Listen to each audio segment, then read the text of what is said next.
Hi guys, for today's video, try nating magluto ng isa sa pinakamasarap na chips dito sa Pilipinas at pinakasikat po na kangkong chips ni Sir Josh Mojica. Para sa hindi pa po nakakakilala kay Sir Josh, siya lang naman po ang pinakabatang CEO at nagmamay-ari po ng kangkong chips na original po at pinakamasarap na kangkong chips dito sa atin sa Pilipinas. Kaya naman guys, itry po natin kung kaya po nating lutuin yung kanya pong kangkong chips. Pero guys, wag po kayong mag-e-expect na ito po ay magagaya po talaga natin. Alam nyo ba guys, si Sir Josh ay natampok din sa programa po ni Miss Jessica Soho sa Kapuso Mo Jessica Soho, at talaga naman guys na panood natin kung gaano po si Sir nagsimula at kung gaano na po ka-asenso po ngayon ang kumpanya po ni Sir Josh. Kaya naman marami po ang na-inspire kay Sir kasi nga po sa murang edad po niya ay isa na po siyang ganap na CEO at umasenso na po ang buhay ngayon ni Sir Josh dahil lamang po sa kangkong chips. Naman ano pa ang inihintay natin guys? Tara lutuin na natin. Ito guys, sinanda na po natin yung mga kakailanganin po natin. Syempre, yung gulay po na kangkong. Konti lang po guys yung kinuha po natin na gulay ng kangkong kasi nga po guys, sayang naman po kung hindi naman po natin magagamit. At inihanda na din natin guys yung mga pampalasa. Meron po dyang itlog at meron pong mantika at meron po dyang arena.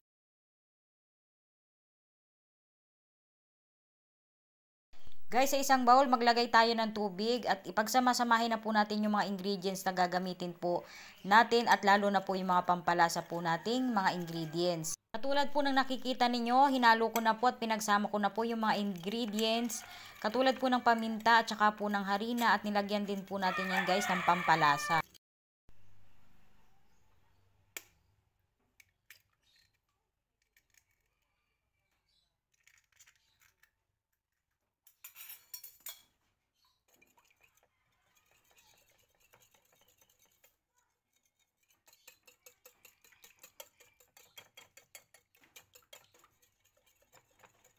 Kapag napagsama na po natin guys yung mga ingredients, iset aside muna po natin at mamaya po ilalagay na po natin dyan yung atin pong kangkong leaves. Guys, kayo na po ang bahala kung gaano po karami po yung ilalagay po ninyong arena. At pagkatapos nito guys, magpainit na po tayo ng mantika na gagamitin po natin para po iprito yung atin pong kangkong chips. Okay, at dahil mainit na po yung ating mantika, nagprito na po tayo guys ng 2 piraso kasi tinikman po natin kung anong lasa. Kaya guys, ituloy na po natin. Maglagay na po ulit tayo ng kangkong chips na ibinabad po natin sa atin pong may arena po at meron po yaang mga ingredients. Guys, tips lang sa pagluluto ng kangkong chips. Mas maganda po talaga guys yung inyo pong gagawing kangkong chips na dahon o yung pong kanyang leaves ay liitan po ninyo guys. Mas maganda po yung maliliit po na piraso po yung gagawin po ninyo. First time natin guys gumawa po ng ganitong kangkong chips, kaya naman first time din natin matitikman itong ating gagawing kangkong chips. Tingnan nyo naman guys, sa pagkakaluto pa lang mukhang masarap na at mukhang malutong. Ayan guys, excited na po tayo na matikman yung atin pong ginawang kangkong chips. Hintayin lang natin guys na mag-brown yung atin pong kangkong chips at pwede na po nating alisin sa atin pong pan. Guys, luto na po yung ating kangkong chips. Medyo napalaki lang talaga guys yung atin pong mga leaves nung kangkong. Kaya guys, ang tips ko po sa inyo kung gagawa po kayo nito, liitan nyo lang po yung kukunin po ninyo yung maliliit po na dahonan po ng kangkong.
Ito po yung una natin luto.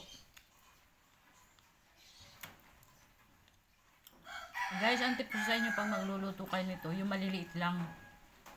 O kaya naman ang gawin nyo, hati-hatiin po ninyo yung mismong dahon po ng kangkong. Kasi yung ginawa ko, malalapad po siya. Yung kinuha kong dahon ng kangkong. Ito po meron po. Kaya dapat po pag malalapad po yung kangkong, puputol-putulin nyo mga ganito lang siya kalapad.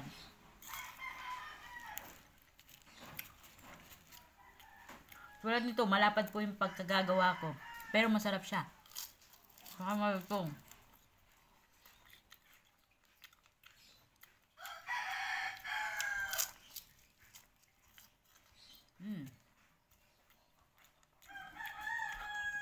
Masarap po talaga siya pag lalagyan po ninyo ng itlog. Yung inyo pong lulutuin kangkong.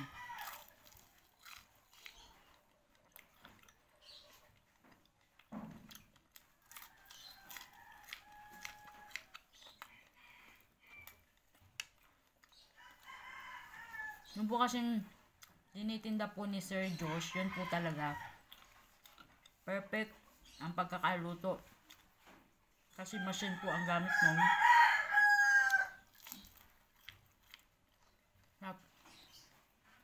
Masarap siya guys. Lalo kung may itlog pong kasama.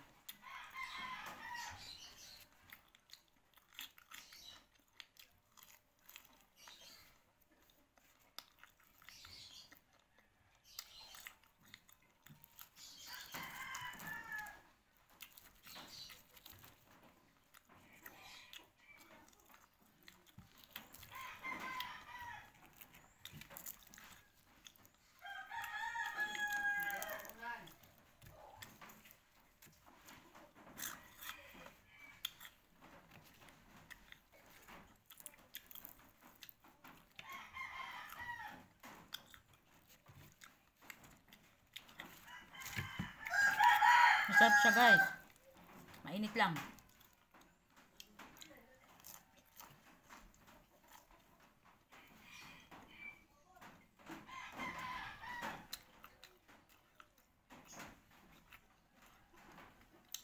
Yung tunay po talaga na kangkong chips, maninipis po yun.